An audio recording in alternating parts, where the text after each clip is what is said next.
Yeah, I just saw that on the strip. No, a stabbing is a stabbing.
Guess he's not gonna roll this.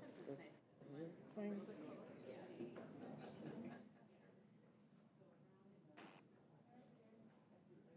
He's not gonna roll it.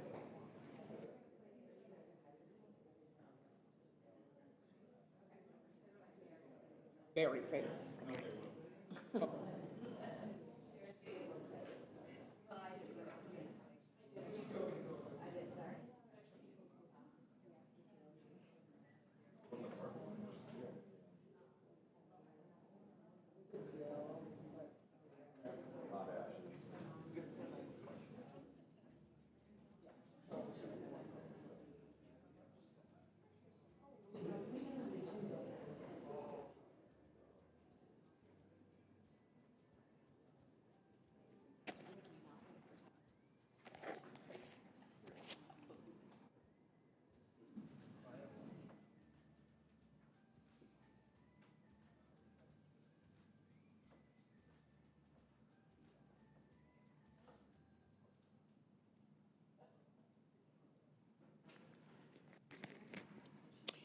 Good evening. It is Thursday, October 6, 2022 at 6 p.m. We are at the District Service Center in Cottage Grove, Minnesota. We would like to acknowledge that the land on which we gather is the land of the Minnewacan Dakota people. Minnewacan means dwellers of the Spirit Lake. Our first item on the agenda this evening is 1.0, and that is our roll call. Melinda Doles. Pat Driscoll is absent. Louise Hines is absent. Sydney Petniak. Katie Schwartz is absent. Eric Tessmer. Here. Sharon Van Leer. Here. Next, please rise for our Pledge of Allegiance 2.0.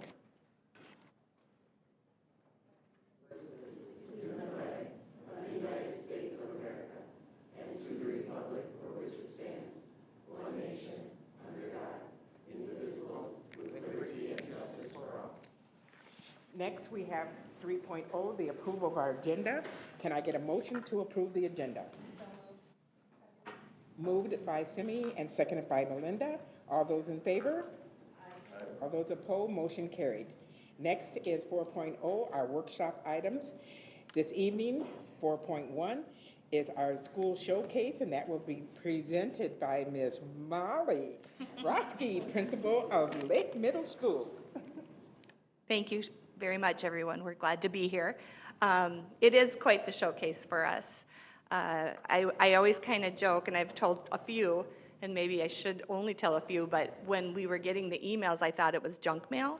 And so I had ignored the emails for quite some time until the State Department called me and said, no, we really mean it. And so we finally got to that point where we went through the entire process and knew that in August they would be letting us know if we were actually a National Blue Ribbon School for 2022. And so with much anticipation, we did get the call, and we're excited. Part of it is that I'm excited really for our school community and our staff members. It validates what they do each day and how hard they work and their commitment, especially in the last couple years that it's been super challenging. So I want to acknowledge we do have some staff members here tonight, and I appreciate them being here. I appreciate them every day when they're at Lake, because they truly are what this award is about. They really work hard for our kids and their families. So it is recognized as a National Blue Ribbon School, and we get the message from the Secretary of Education, Miguel Cardona, which is very exciting. And if you don't know about National Blue Ribbon Schools, generally it is in regard to exemplary or closing the achievement gap. It generally recognizes schools, both public and private, but we really we are exceptionally proud of ourselves because middle schools aren't typically acknowledged, and so we were the only middle school in Minnesota this year who was acknowledged.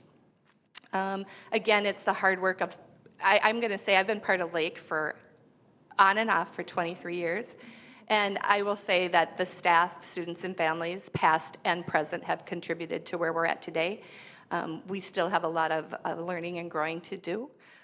But it does validate that what we're doing is working, and that everybody's efforts and commitment and passion, I would say, at Lake Middle School is really contributing to a wonderful school community and what is good for kids. And we keep adjusting and we keep working in what we do because things change. Kids have changed at different times. Our world's changed. The pandemic changed us. And so we just keep working and trying things until we get there. So I worked with Molly on these, so I'm going to go through the data slides. And while we were never told you reached this data point or you did this, they just gave us the designation of closing the achievement gap. So we thought we should provide some of that data, and even just glancing at this, we both were like, okay, I see why now. So this data is from the Minnesota report card. These are the reading achievement of all the grade levels, so 6th, 7th, and 8th take the reading MCA scores, and this is all accountability tests, so this includes the MTLE as well, which some of our special education students take. And you can see this is broken out by ethnicity, so you have all students at the top, and the light blue line is Lake's achievement in % proficient, and the dark blue line is statewide. So of the same cohort, of the same 6th, 7th, and 8th grade. So you have all students, you have the white students cohort, and then you get into that where we define the achievement gap with some of our student groups. So Hispanic Latino students, Asian students, Black students, and then those students who identify as 2 or more races. You'll see on the bottom that Native American or Pacific Islander and American Indian or Alaska Native cohorts were too small to publicly report. So that means they're less than 10 or 12 students. So you can kind of see why in reading, number one, where Lake outperforms the state in these groups. Similar looking profile for our math achievement. And you can see again, this is all grade levels, so grades 6, 7, and 8 take the math MCA score, or the math MCA accountability test along with the MTLE. And the light blue line is Lake, and the dark blue line is statewide as well. And then the last achievement test is science. And the science achievement tests are only taken in 8th grade. We don't take the science achievement tests in 6th or 7th. And you can see, although these are much lower proficiency percentages, but you can see that is across the state. The science is also a newer test, and so the proficiency statewide, as you can see, definitely we have some room for growth there, and we know we do at Lake as well, but Lake has outperformed all of those groups compared to the state as well. And I think I touched on this, but middle schools not historically get National Blue Ribbon. They have. Again, we were the only one in Minnesota this year. If you look at the bottom, elementary generally is meeting this award at 71%, where middle schools are 11%. And so really proud of the fact that, again, we're in that cohort right now of performing at a middle school level. The application topics, that was just the heading. So the body of our application, I would have killed a tree for each of you to give it to you. So we did put some time and attention into showcasing to the state and to the national committee what we do at Lake each and every day. And in all honesty, although it was pretty taxing, it was also really good to review and be aware of what we've done and really look back at where we've come from and what we continue to add at Lake. And again, as I did that, every staff member, I just think as a school, every staff member in our building has such a huge piece of this award in so many different ways that I think if they were to write the application package, their view would be really unique too. I won't make everybody do it, but it was just really a good way to reflect on our hard work and who is responsible for that hard work. This was just the last kind of summary that goes on. We will continue to be on their website. Our application package is on our website, so people, you do kind of go look and see what schools are doing, what's current trends, what's working, what's not working. I think that part of what if I were to reflect on what is working, academically, our staff is very strong. They always have been. They take it very personally and work really hard to improve and make their content relevant and unique. But I also think what has really helped us, and maybe even through the pandemic, is that we all know and we've used Top 20 for our social emotional learning, but just our training in that, we do know, and all of us know this, and schools know this, is that the relationship with kids comes first, that we know who they are, we know what, try and adjust what they need so that they are engaged in their learning. And I'm super proud of our staff for making that a priority and just what they do with our kids each day. So we're proud. I'm proud to be part of the school. I'm proud to be part of the staff, and I'm proud of staff members. I'm going to quick embarrass them because they did show up. Some of them. We have Logan Carsonson, science teacher. Logan's been with us for quite a while. Christy Johnson, one of our math teachers. My friend and colleague, Mr. Rich Paisner, assistant principal. He's been there for the long haul. Andy Craig is one of our science teachers as well. Back there is Doug Bradley, our band director, and his lovely wife, who used to be one of our paras. We lost her, but she has a great job in the cities right now, Melissa. So I just want to thank you guys for coming because this belongs to all of you very much. So, thanks.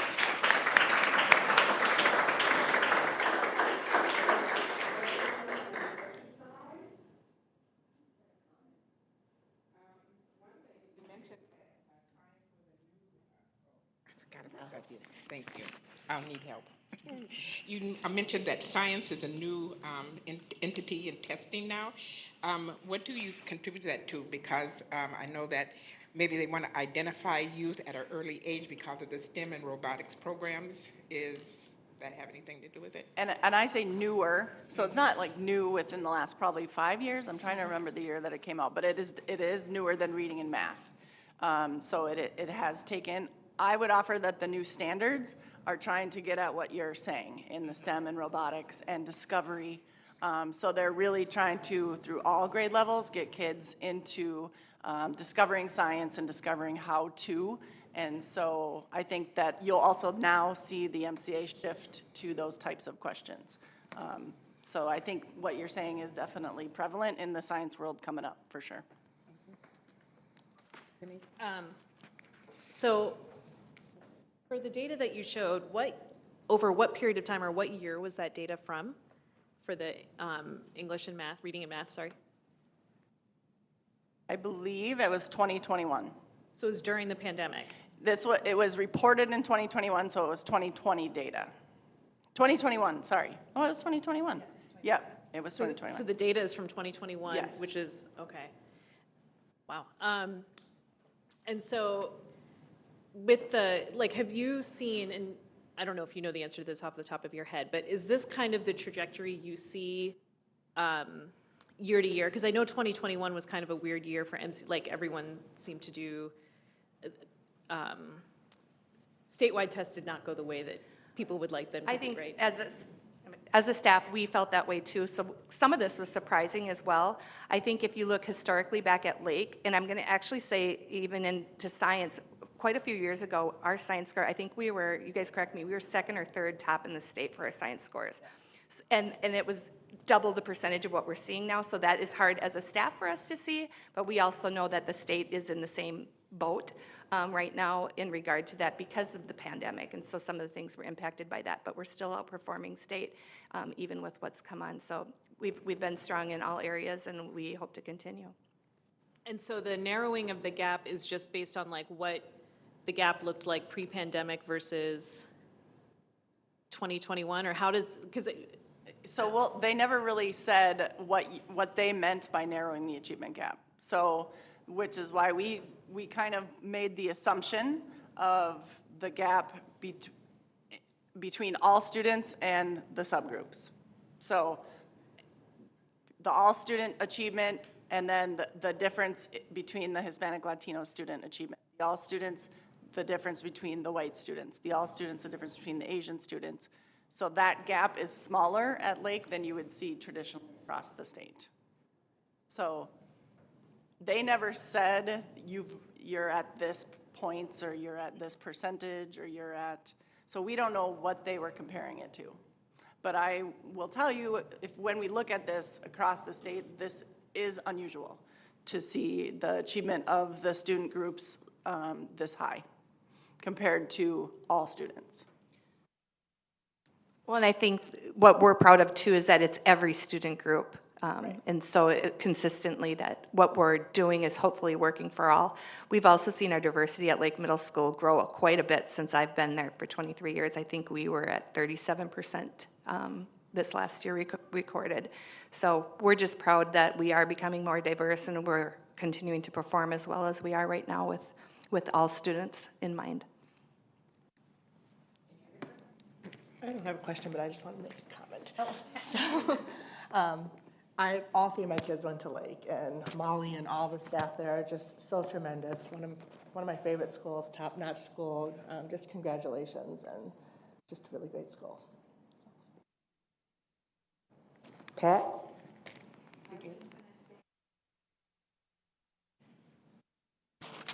As a principal, I know how hard those forms are to fill out, how much work it takes, and it takes a lot of people to help you with all that data and, you know, answer all those questions and show what your teachers and you have done. So very good job.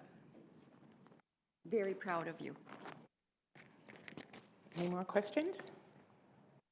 Wonderful job. Congratulations to you and your wonderful staff. You're in walking distance. I'll be over tomorrow.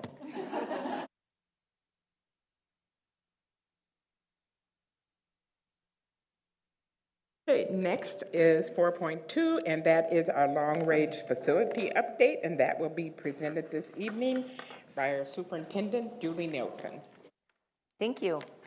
I feel like I'm on TV or radio. I have a nice little mic here now. I think this is going to work out.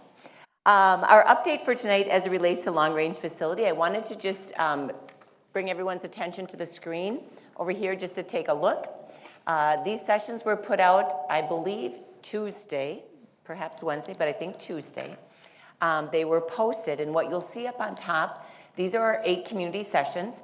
You're going to see a variety in the location, the times, locations, places, and times. So we have 8 sessions scheduled right now. As you see, 2 virtual, many in the evenings, 1 in the morning.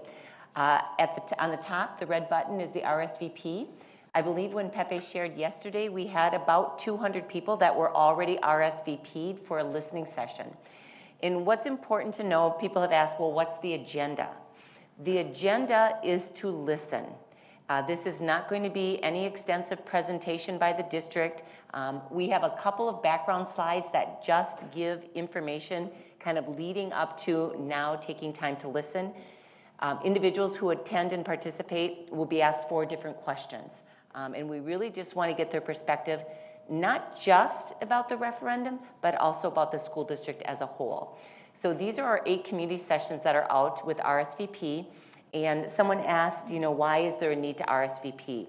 Because with a district our size, If we have hundreds of people attending one session, we need to make sure that we can facilitate and orchestrate gathering all of that information. So if people are going to take time to show up, we want to make sure that we have the people on hand to actually help secure the documentation. In addition to these community listening sessions, Pepe sent out today an invite to government and city officials, legislators, for 2 different sessions. And so all of our city officials, why am I getting feedback? Am I talking too loud? Is my microphone too close? We thought we were virtual. Maybe that's better. 2 sessions with legislators, so that will be just a separate group. And we have 2 different sessions scheduled. So anyone who represents South Washington County School as an elected official or city official can RSVP and attend one of those sessions. The survey for with Peter Leatherman for the school district, as we talked about investing in additional dollars, Peter came back with his quote. His quote for a survey that includes 70 questions is $28,000. So we will be investing in that. We have a draft survey with a lot of openings in. And the draft survey doesn't have all the questions because a number of the questions will come after we listen to what community members have to say, and then we'll be asking some follow-up questions as part of that on the survey. So we did get the quote, and again, the survey won't begin until community sessions are done, and then we've had the opportunity to reflect and build the final survey questions. And then finally, Dan received last week a special message from Hazel Reinhardt. She's kind of, one of those mysterious people out there. Our demographic study will cost $13,900. And what we know is that School District 916 will reimburse us for $10,000 of that. And so that is a service that 916 provides to the district. This week, as we think about long-range facilities, we had a meeting with the City of Woodbury. We also had scheduled a meeting with the City of Cottage Grove that had to be canceled. But the City of Woodbury shared that they have seen some of the home growth slow down, which we would anticipate. So it'll be interesting to see how that new demographic study lines up to where we were prior to the referendum. Any questions from the board?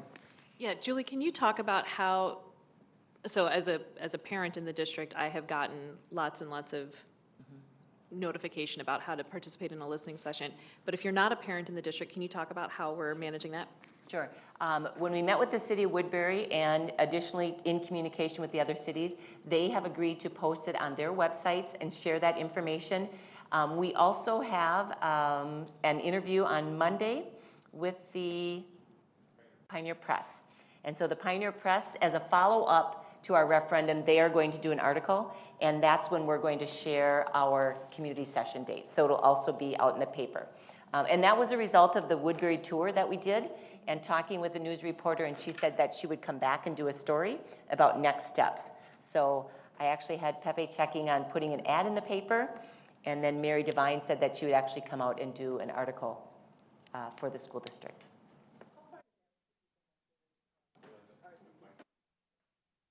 How far in advance do people have to RSVP for each session? You know, we would hope at least 5 days, 2-3 days, so that if we have to arrange things, we just don't want last minute. Now, should somebody decide, like, I can't go here, I'm going to go there, please attend. I mean, first and foremost, we want people to be there, but just understand that if we have 20 or 30 people not RSVPing, it's going to mean a change in how the sessions are structured. So, Thank you. Julie, I wasn't here when these were done before the referendum. Can you just briefly explain what you're going to do during the sessions or how that kind of works? Sure. So the PowerPoint is already done because if you recall, I shared that these 8 sessions were going to be done by external facilitators so that people who show up to share information don't have district officials sitting there listening and perhaps critiquing, which would not be the case. But the way they're going to be run is the external facilitators will go through a small slide deck talking about what happened in the district in 2014, how we were unsuccessful in 2015, and then where we are today after our unsuccessful bond. From that point, the large group will be put into smaller groups, and there are 4 different questions that we're going to be gathering feedback. What do you think the school district is doing well? What did you like about the plan? Were there things in the plan that you didn't feel like were necessary? So there's a series of 4 different questions where groups of individuals will have the opportunity to type in their responses. This is not a Q&A. This is not getting any other feedback except we want to hear at a large scale and a small scale what things people in the community have questions about. That's going to determine our next steps. So let's say one of the pieces of feedback was around budget and budget transparency. Perhaps that doesn't lead to a question on the survey, but maybe it leads to an internal change about how we publish and what information we have on our website so that people can go there. So we'll be listening for items on a micro level. Perhaps someone didn't like one of the cuts we made 2 years ago, and someone is still upset about cutting reading recovery or cutting 5th grade band. So we may hear some of that. So it's both big items and small items, of course, with a major focus on our long-range facility plan moving forward. But not a Q&A. It's strictly listening for a reason. It means that we will be, not we, people will be typing down what community members are saying. So Julie, when you said that this will be externally facilitated, I'm assuming by some focus group moderators or that kind of people. So specifically, and you mentioned that district officials aren't in the room listening. Are any district officials or, I mean, how will people who work for the district be in the room, or will they not be in, or will they be, you know, elsewhere in the building, or how will that work? We haven't done the logistics on the front side. We're going to need someone there to set it up, but all of the documentation will be put into a Google Doc. So we will be able to go back and take a look at each question and what people shared. And so that's how it will be stored. We more than likely will have someone on site just to help the external facilitators because they're not familiar with our facilities and technology.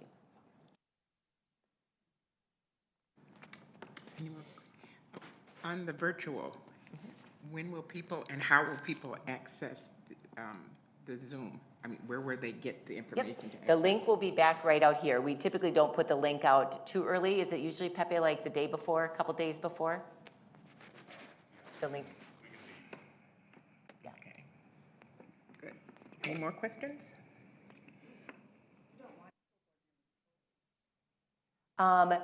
If school board members have input, I would say probably not. It's an opportunity for people to listen. You will get to see comments as they're shared. You know, this is not any one of us or external facilitators are taking notes exactly how things are shared. Okay. Thank you. And again, results of all of this. So listening sessions, survey, demographics, we're hoping to swing that all around by the end of January. Some individuals have called about, I'd like to be on the next task force. And we really haven't determined what that next step is going to look like. We want to gather the information and then determine, do we just have one task force or do we look at something that has more prongs, like using our parent ambassador groups, all of our advisory groups as a feedback loop. Perhaps the center group is one that's all staff, and perhaps the third group might be community members and parents. So we haven't decided once we get into the end of January and starting that next process of developing plans, how we're going to get that feedback. We're not sure what who the groups are made up of and what they're going to look like yet.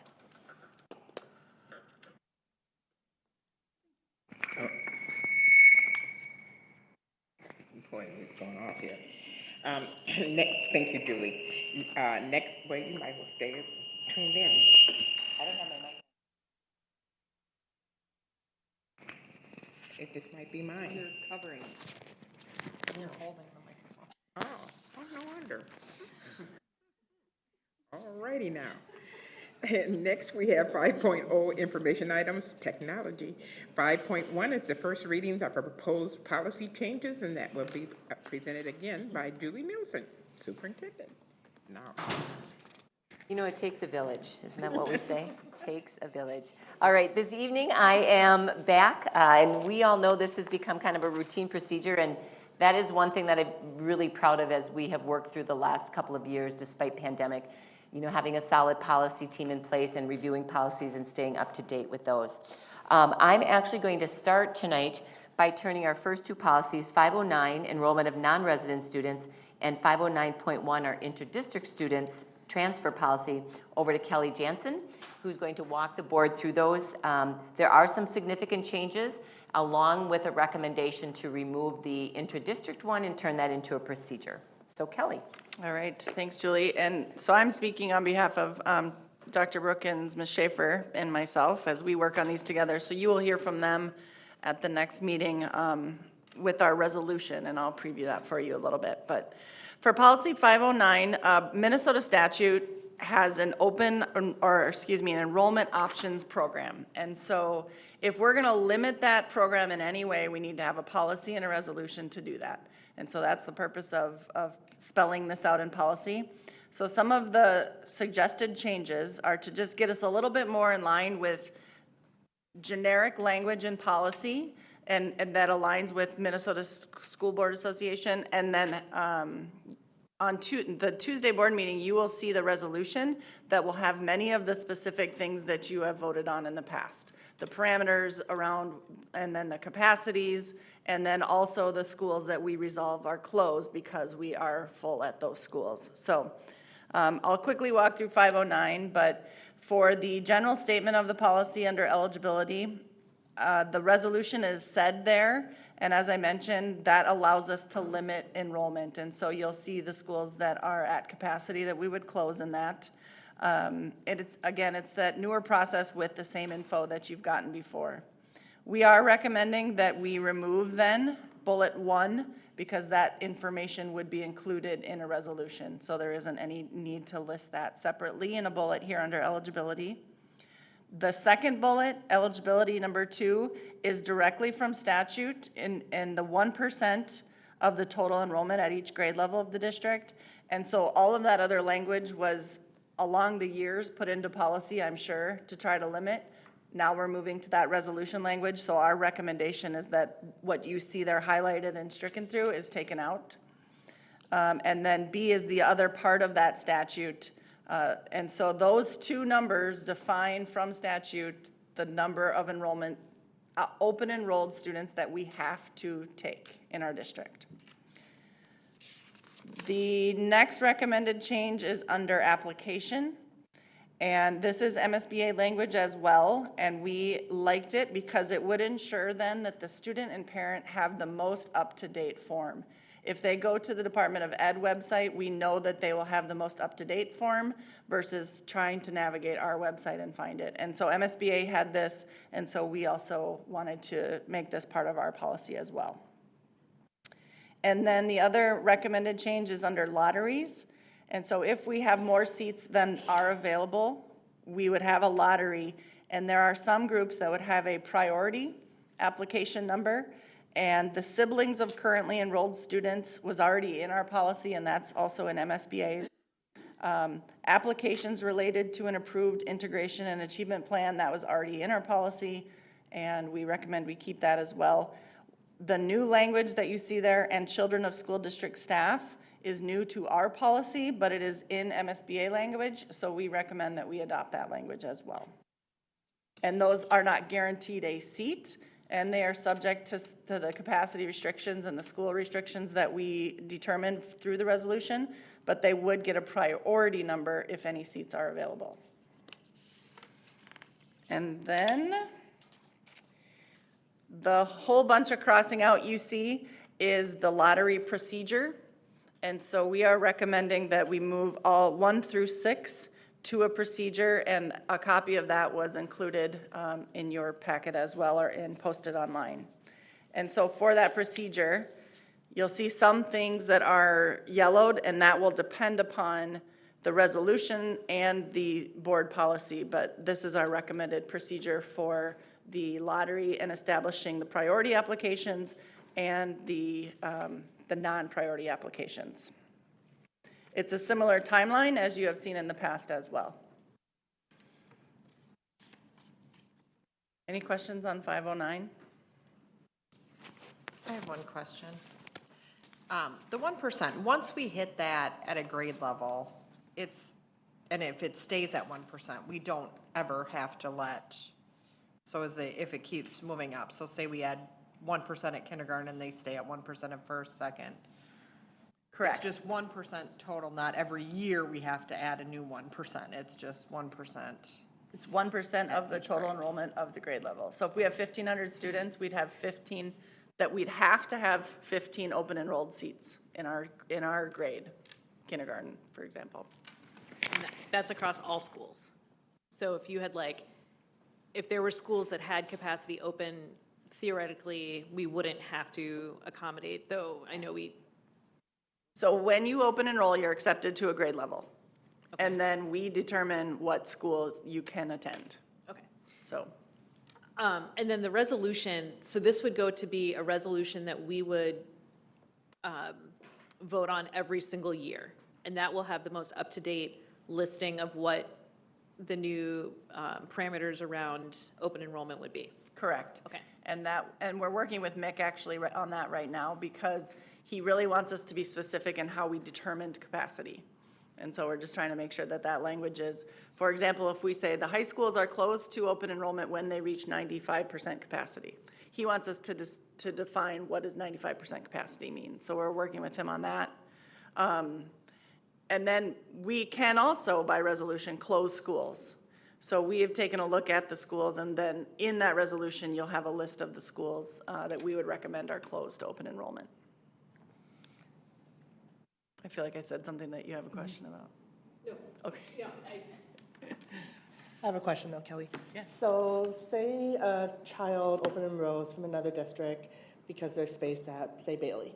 And are they guaranteed a spot all the way through K then in Bailey, even if that school gets over capacity? They are guaranteed, they are our student once they open enroll. They are counted in our staffing projections. They are counted in everything that we do. So and we also do our very best for that family and that student to keep them on a similar path that all of the students that go to that school go to. So we know right now the decisions we're making in elementary in 6 years are going to impact our middle schools, and in 9 years are going to impact our high schools. So we do our best to try to keep families. It's not guaranteed, and that language is in the resolution as well, but we also don't want to upend a student from being on a path with their friends and their cohorts. So. I have a quick question, Kelly. So 1% is the minimum standard. Do we try to stay right there, or do we have like a? So yeah, good question. So we never really had a cap. Like we've capped it. So in the past we tried to stay right around 20 or 25 per grade level, which gave us a little bit of room in the event that we did get more enrollment at a grade. But then we also know we have some schools, we have had some elementary schools that have quite a bit of space, and we have families that wanted to go to those elementary schools. So there are some grade levels that you'll see a bubble. So it goes probably from 20 to I think 40 or 42 that we have accepted in open enrollment. So in theory, we have met the lowest threshold of open enrollment in every grade level across the district at this point. So I wouldn't be surprised if in the future, based on how long-range facility goes, if we continue to not accept any additional open enrollment. And early childhood is also, we just had this conversation this week, that early childhood is part of the open enrollment. They can open enroll into early childhood special ed. And so we're trying to solidify that process too, so that all of our 15 seats, they could be filled by the time they get into kindergarten already. So in theory, we have no seats available because we've met that lowest threshold. In the past, we've tried to keep it around 20 to 25. But you will see some bubbles because there were families that wanted to open enroll, like I said, to some of our schools that had quite a bit of space. You say 20 to 25, you mean 20 to 20, not 20 to 25%? No, students. Students. Sorry, number of students, Okay. yes. That's what I thought, but. Yeah. Is there any, I don't know how to put this, is there a benefit to having more students enroll from out of the district, or is that, more of a negative, or does it not have any effect? If we have space, it's definitely a benefit for a couple of reasons that I can think of off the top of my head. Financial, all of that funding comes with that student to our district. And also, I think the reason that they put an approved achievement and integration in here is to diversify our student body as well. And so just getting students exposed to people that don't live in your small community or live in your community could also help as well. But those are kind of the two things that come to the top of my head. I don't know if you guys would have anything else to add to that, but mainly the reasons districts accept a lot of open enrollment students is financial. And I would say that in the past, Eric, when we get to a point when we have overcrowded spots in the school, then there are questions about the acceptance of open enrollment. But I think there are a lot of positives, but the one thing is that once they're accepted, they stay with us. And many times people out in the schools, they don't know which students are open enrolled because that's the process that starts down here, paperwork that's approved. So if they did that in kindergarten or in early childhood, special ed, they might have been 2 or 3 years old when they open enrolled, and now they're an 8th grader. And so people don't keep track of that as we go through the system. When teachers and staff wouldn't have any idea that someone is open enrolled. I have one more question about, so pre-K, I know we're talking about not having pre-K space. Are we required to do 1% of pre-K? Yes. Too? So pre-K, it starts at? Starts at pre-K. And so I think we used to have 3%. Yeah, that's what I Or just 3, saw. yeah. That's why I was asking, is that actually a requirement, or were we Yeah. doing it to fill space? So it is, pre-K starts at It the starts, requirement? the open enrollment options programming starts at pre-K. Okay, thank you. So you talked about the early childhood open enrollment for children who receive special education. As far as elementary, middle school, high school level, is that the same? Is there any type of stipulation as far as you can only have a certain amount of kids with IEPs, or depending on what type of pairs you have, or? In fact, it's the opposite. We really can't know any of that information about a student. The only thing that would preclude a student from open enrolling is if they've been expelled from another school in the state of Minnesota. We do not have to accept a student that's been expelled from another school, but any of their other factors, whether they receive EL services, whatever programming special ed they may have, we wouldn't know any of that other information. We shouldn't know any of that other information. Kelly, one question I had is, so it says in here, both around 1% or the number of students from our district who open enroll into other districts. Does that include students who go to charter schools as well? So like, for every kid that open enrolls from South Washington County to MSA, for example, is that one more student than we must take? No, so the two factors that determine how many we must take, it's the lower of the two. So it's either 1% or the number of students who open enroll to a different school that live in your district. So we're around 200 per grade level, maybe a little less in some, who go to another education option that still live in our district. So, and the other one is around, like I said, around 15. So that's where that 15 number comes from. So it's the less, if we only had 8 that open enrolled outside of our district, then that would be our number. Okay. So.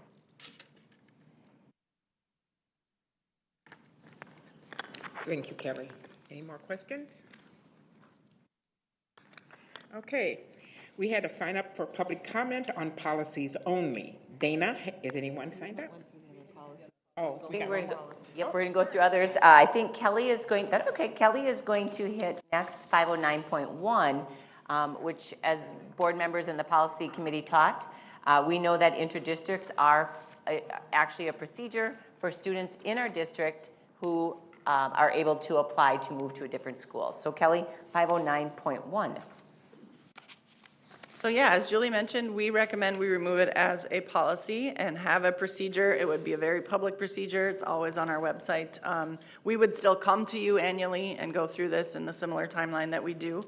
A couple changes that we are recommending though from what you saw in policy is that we would also identify priority applications in the IDT process. The only priority applications that we really did before were principals' children. and like the principal of the building. And so we are recommending that we use the same parameters for open enrollment that we do for IDT to have a priority application. And then anything else you see on the procedure on that first page is the same as last year, similar timeline. The secondary timeline comes up faster than the elementary because of scheduling and staffing and registration, and all that happens much sooner at the secondary level. On the second page, the criteria for approval or denial of the request is, many of these are in the 509.1 already. So the granting won't result increase in staffing at the receiving school. B, the granting will not increase enrollment at that grade level beyond 95%.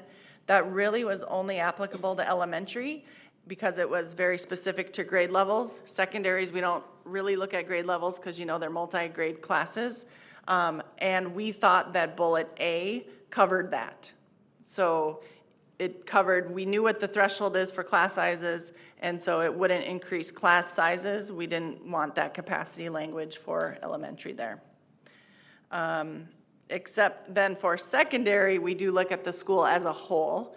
And so that's where you see bullet C there, is that 95% for middle schools and high schools, and then 90% for elementary. And that, again, is school as a whole. The grade level was really focused classrooms. So now this C gets at capacity as a whole.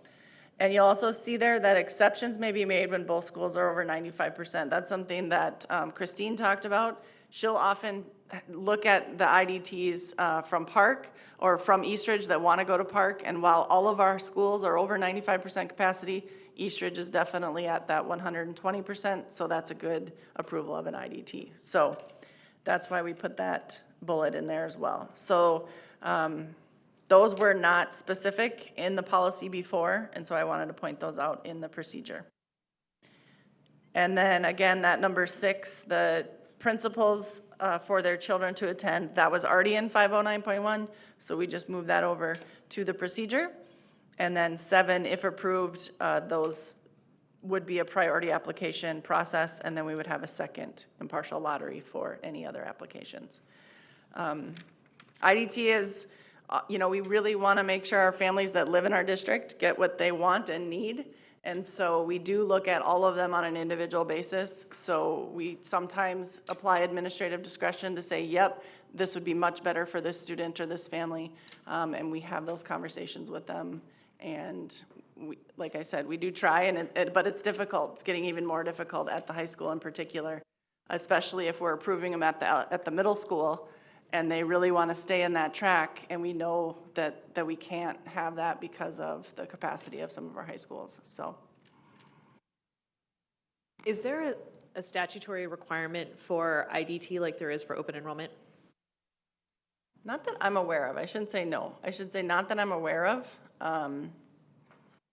because many districts don't even have more than one school, right? So, but I can look into that. And it was something I'm just curious. It was something that we created in the middle of a big boundary change. And so prior to that, we didn't have a policy or paperwork or a process that moved students around within the district.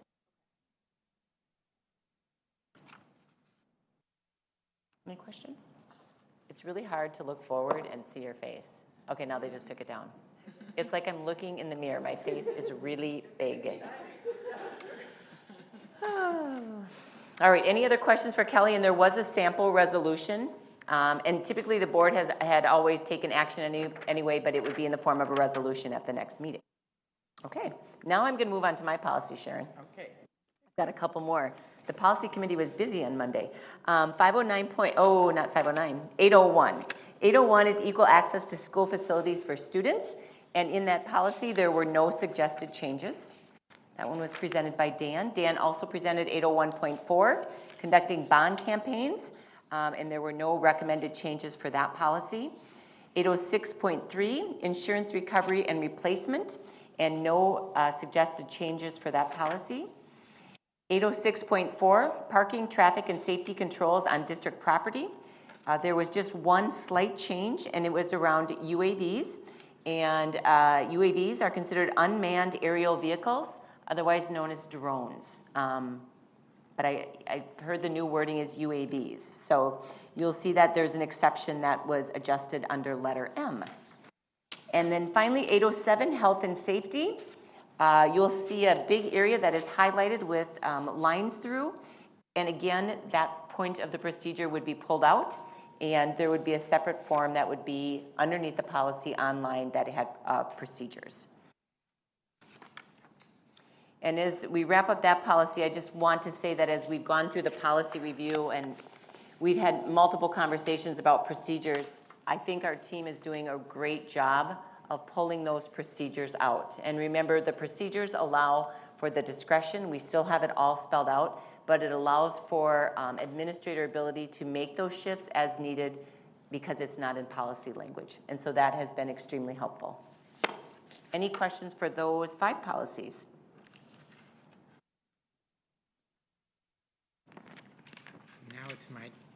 Now it's my turn.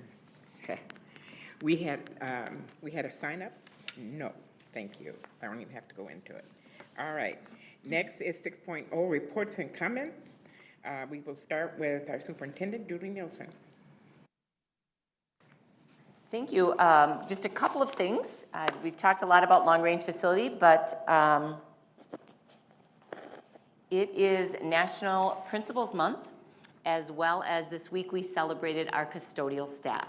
And so National Custodian Appreciation Day was on Sunday, and so we gave them the day off. I let them know in the email that we gave them the day off. I don't know why they would put National Custodians Day on a Sunday, but it's Sunday.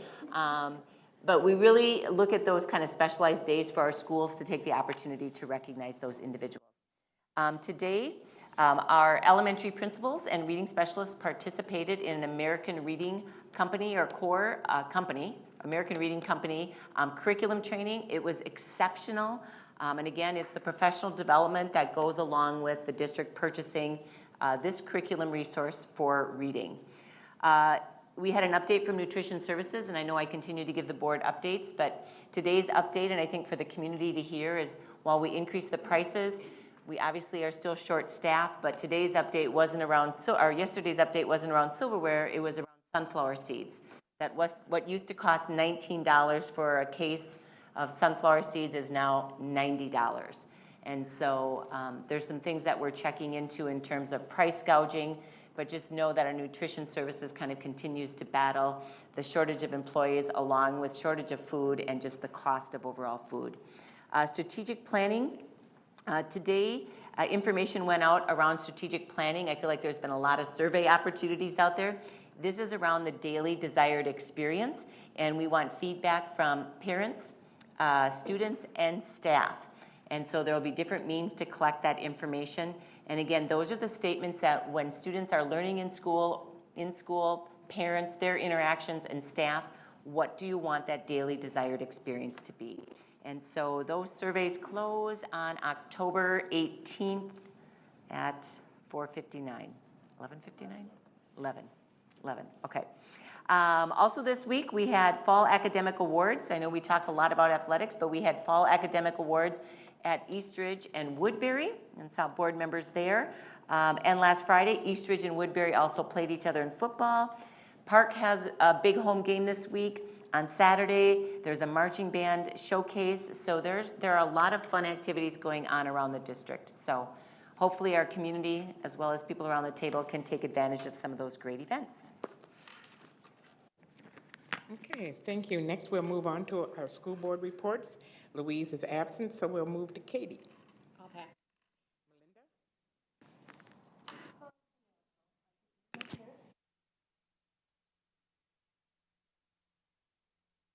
Sorry, I'm not used to that. So I attended the Woodbury Racial Equity Steering Committee on the 19th, and that's going well. I know Sharon's a part of that as well. So we're really working on now kind of little groups and what we're going to be doing to kind of make everyone feel comfortable in the city of Woodbury. So that's just a Woodbury focus.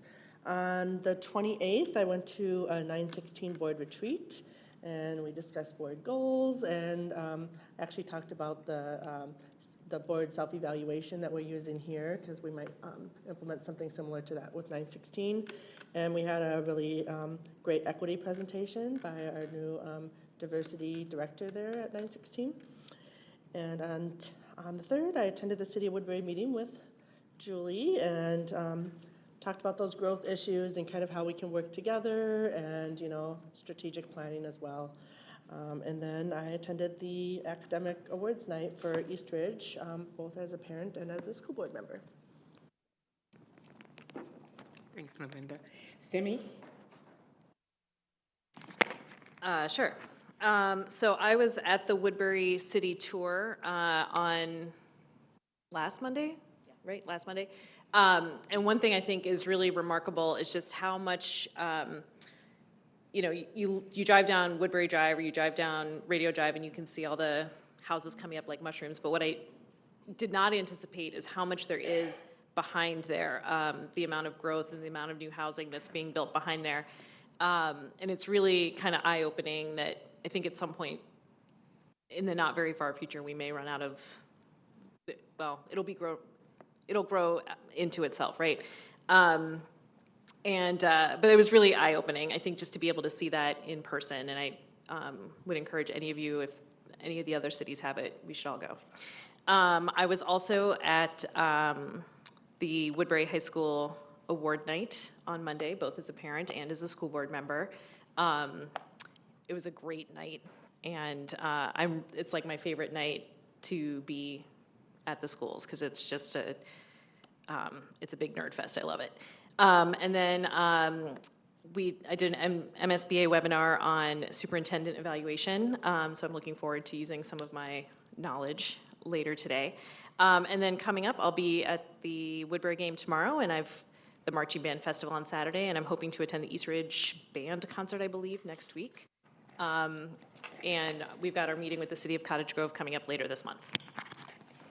And I didn't mention anything about the Woodbury City Tour, but it was very clear as we toured all of the housing, and then as we got up to the northeastern corner, the commercial, the Amazon, there were just a number of businesses that, of course, were not in South Washington County schools, but definitely populated up in that area. Eric? Thanks, Sharon. I have I guess just maybe a question or a request. I think in the last 2 years with the abnormal or less than normal education circumstances, nationwide, I think there's an understanding that, student academics have fallen down quite a bit. And I guess I'd like to know, as a school board member, where we are in our district. Is there some sort of a metric to determine that, or to see if students as a whole are behind in various areas? And I don't know if that's been looked at by the district administration, but I guess I'd be curious. Oh, absolutely. I'm trying to think about, we just got our MCA, they just got released. Kelly, you'd have more information on the exact date. Yes, and that also will be part of the World's Best Workforce report next month. So the Director of Program Evaluation, Research, and Assessment, along with our Achievement Integration Director, will be here to talk through, because one of the goals is student achievement of the World's Best Workforce. So we'll weave some student data into that as well. We've also, in addition to the school showcases, are going to have departments come and present, and so part of their presentation will be trend data and student achievement data in that area. And I think we're starting with language arts coming up in like December, January. So we're going to try to give it to you in doses that, so the World's Best Workforce is everything. We'll try to give it to you in doses that are specific, like every other month. I think we're scheduled to do that. So. And if there's any specific information that the board would like to see, please just let me know and we'll make sure we wrap that in. Okay. Those MCA reports, so we just, students take the test March, April-ish, and we don't get results back until later August, and then they're embargoed until early September. And so we do have that information, so happy to share any of those summary reports when we look at South Washington County School in comparison to the state. Thanks. Pat? because I'm a former principal, I've already looked at those. And I was curious, and we've done very well. And the kids that are hurting are the kids that are, you know, lower level to begin with, and the special needs kids. But I was really pleased with what I saw, so. But you'll have to wait till you get the details, unless you know how to operate the state website, which can be a little tricky. So I'm really looking forward to tomorrow. I'm going to the Association of Metropolitan School Districts, and the guest speaker is Dr. James Densley. He's a professor of department chair of the School of Law Enforcement and Criminal Justice at Metro State University. And he is the co-founder and president of the Violence Project. And so I'm really interested in finding out what he's going to tell us about how we can stop violence. So I'll report on that or bring you copies. Thank you, Pat. For myself, today I attended the Fun Fest at the Fun Run at Liberty Ridge. Those little kids had so much energy, oh my goodness. And it was nice to see the engagement of the parents. They were and even some of the parents ran. Now, you know I didn't run. But it was just, it was really wonderful. And then I also attended the SoWashCo Cares, and Cheryl Jagger will be putting a list of opportunities for you all to engage in volunteering. So that's it. 7.0 are our future meeting dates, and due to the MEA, our next school board business meeting will be held at the District Service Center at 6 o'clock on Tuesday, October the 18th. Got it right? And then we will have a workshop meeting at the District Service Center on Thursday, November 3rd at 6 p.m.